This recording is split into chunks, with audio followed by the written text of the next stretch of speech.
Friends, welcome back to my channel. Welcome back to earth mom Dehradun और मैं हूं ज्योति। Welcome करती हूं सभी का अपने चैनल में। दोस्तों, ठंड पड़ गई है बड़ी जबरदस्त और ये है साल की आखिरी वीडियो यानी कि 2023 की लास्ट वीडियो। तो इसीलिए खूब सारा प्यार देना।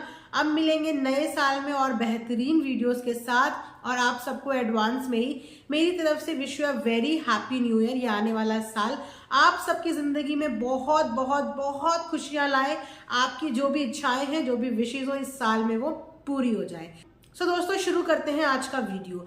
आज मैं बात करने वाली हूँ अदर देन व्लॉग्स, बिकॉज एक और न्यूज वापस से वायरल होती हुई नजर आ रही है। एक पोस्ट मैंने पढ़ा, जिस पोस्ट में जो बंदी थी जिसने वो पोस्ट लिखा था, वो ये दावा करती है कि वो मैडम और जनाब की फैमिली को बहुत अच्छे से जानती हैं।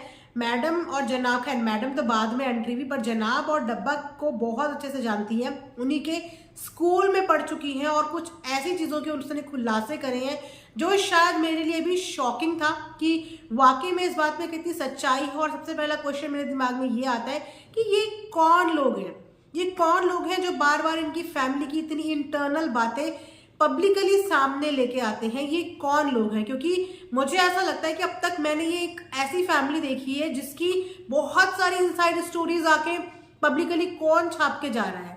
क्या इनके रिश्तेदारों से इनकी बिल्कुल भी नहीं बनती कि सामने से कोई कुछ बोल नहीं पाता, लेकिन अलग अलग प्लेटफॉर्म्स पे इनके घर की डिफरेंट डिफरेंट कहानियां, या सच्चाई कितनी है, झूठ कितना है, ये मुझे नहीं पता, पर बहुत सारी कहानियां लोग आके इनके घर की बता के जाते हैं। जिनमें से आज एक कहानी और सामने आई है कि अपने पापा को बैंक का मैनेजर का दावा करने वाली फैमिली, जो ये हमेशा से बोला है कि इनके पापा बैंक में थे, बैंक में थे, बैंक में थे। तो आज किसी पोस्ट में मैंने पढ़ा कि वहां पे वो जो लड़की थी वो इस बात का दावा कर रही थी कि इनके पापा बैंक में कोई मैनेजर नहीं थे, इनके पापा बैंक में वॉचमैन थे।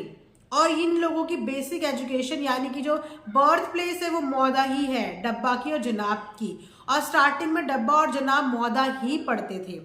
उसके बाद ये लोग भोपाल में शिफ्ट हुए और उसके बाद की इनकी जो पढ़ाई वढ़ाई है वो आप सबको पता ही है। वैसे एक बात मैं हमेशा से अपनी वीडियो में बोलती हूँ कि मुझे किसी की भी पर्सनल चीजों को जानने में बिल्कुल भी इंटरेस्ट नहीं है और मैं पर्सनल बातों को बोलना भी नहीं चाहती। इसीलिए मैं बस रिक्वेस्ट कर सकती हूँ कि प्लीज ये पर्सनल चीजें ना पब्लिक प्लेटफॉर्म पे, सोशल प्लेटफॉर्म पे मत लाया करो। किसी की घर की अपनी पर्सनल बातें हैं यार।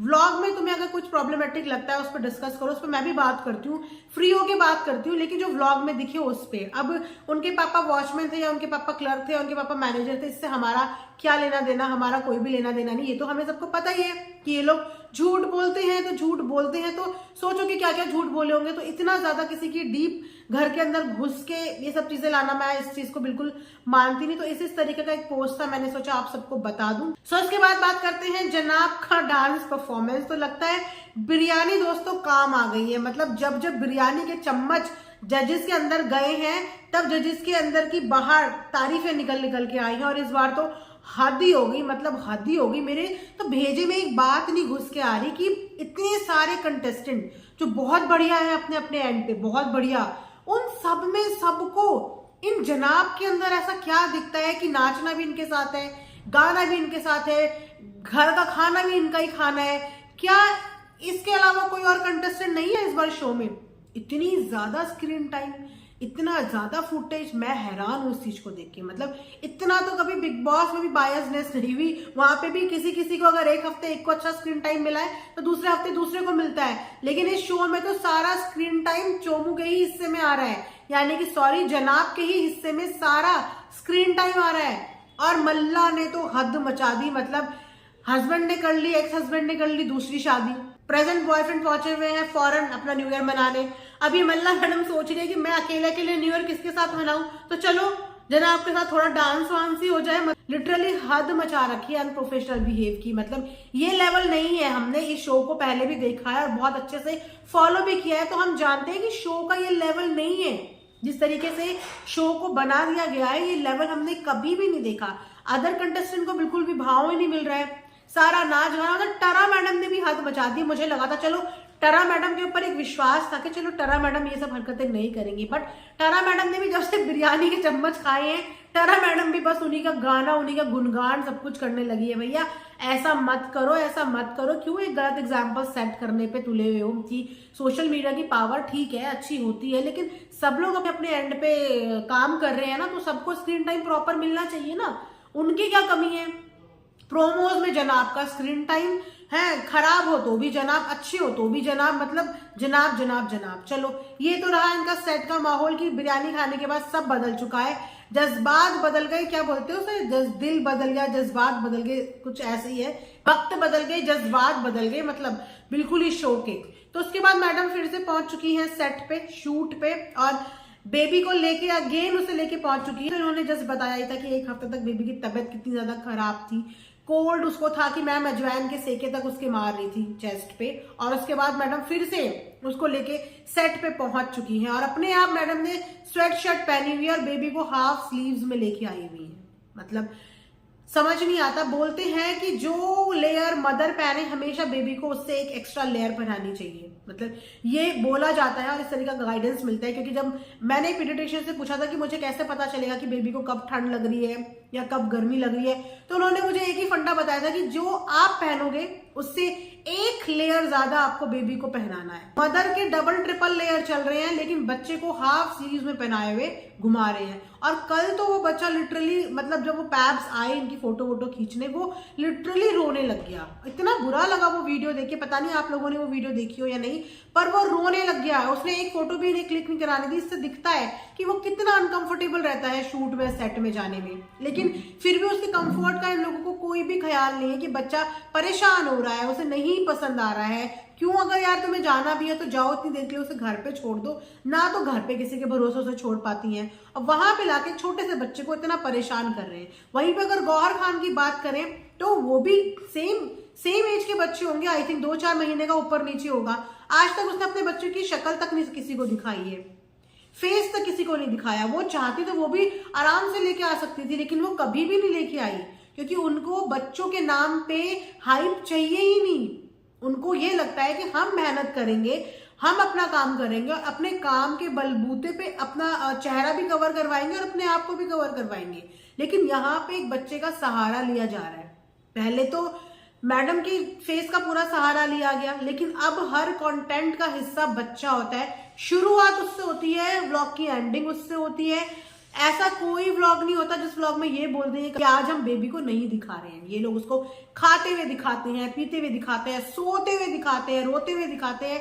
एक तरफ इन्होंने 3 महीने तक बच्चे को नहीं दिखाया कि हमारे यहाँ नजर वजर मानी जाती है, कि बच्चे को नजर लग जाएगी, बहुत लोगों के यहाँ मानी जाती है। लेकिन जब बच्चे को फर्स्ट टाइम ये लोग फीड करवा रहे थे, यानी कि उसको सेमी सॉलिड इंट्रोड्यूस करा रहे थे, तो उनके दिमाग में तब ये बात नहीं आई थी कि बच्चे को नजर लग सकती है। जैसे आपको 3 महीने तक फेस नहीं दिखा रहा था कि बच्चे को नजर लग सकती है, लेकिन बच्चे को पहली मील इंट्रोड्यूस करवाते हुए आप सबके आगे बोल रहे हो अरे इसको तो ये भी बहुत पसंद आ रहा है, इसने तो ये भी बहुत शौक से खाया, तब बच्चे को नजर का ख्याल नहीं आता। देखो नजर तो नजर होती है, वो खाते भी लग सकती है, पीते भी लग सकती है, सोते भी लग सकती है, जागते भी लग सकती है। तो अगर नजर को मानते हो तो सही से मानो, और अगर नहीं मानते तो भैया कोई फिर तो ढोंगी मत करो कि हम नजर को मानते हैं।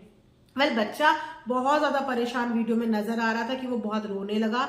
फिर जनाब उसको गोदी में लेके साइड में लेके गए, फिर वहां पे पिपिका भी पीछे से भागी, फिर उसने बच्चे को लिया, उसे चुप कराया। मतलब कुल मिला के बच्चे ने इन्हें फोटो नहीं खिंचाने दी थी उस टाइम।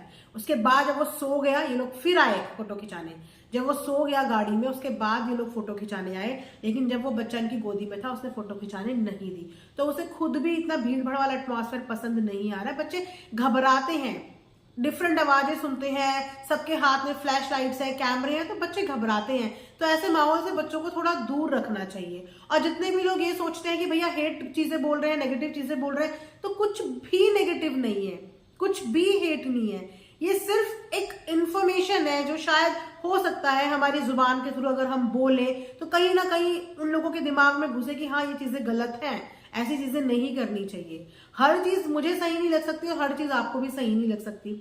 कुछ मेरी चीजें आपको सही नहीं लग सकती, कुछ आपकी चीजें मुझे सही नहीं लग सकती। तो नेगेटिव और हेट का कोई मैटर ही नहीं है यहाँ पे मैटर है व्लॉग का। हेट वगैरह की बात होती तो बहुत सारी पर्सनल चीजें हैं जिन पे मैं डिस्कस कर सकती हूँ, बात कर सकती हूँ, लेकिन मैं खुद ही पर्सनल चीजें हर किसी के अवॉइड करती हूँ। कि मुझे किसी के भी पर्सनल जोन के अंदर नहीं जाना। मैं सिर्फ उन्हीं चीजों पे बात करूंगी जो मैं व्लॉग में देखूंगी या मुझे व्लॉग में प्रॉब्लमेटिक लगेगा कि ये चीजें गलत हो रही है, क्योंकि वो सोशल प्लेटफॉर्म पे दे दी गई है ना। अब उस पर हमारे ओपिनियंस हैं, हमारी राय है, हम वो यहाँ पे शेयर करते हैं।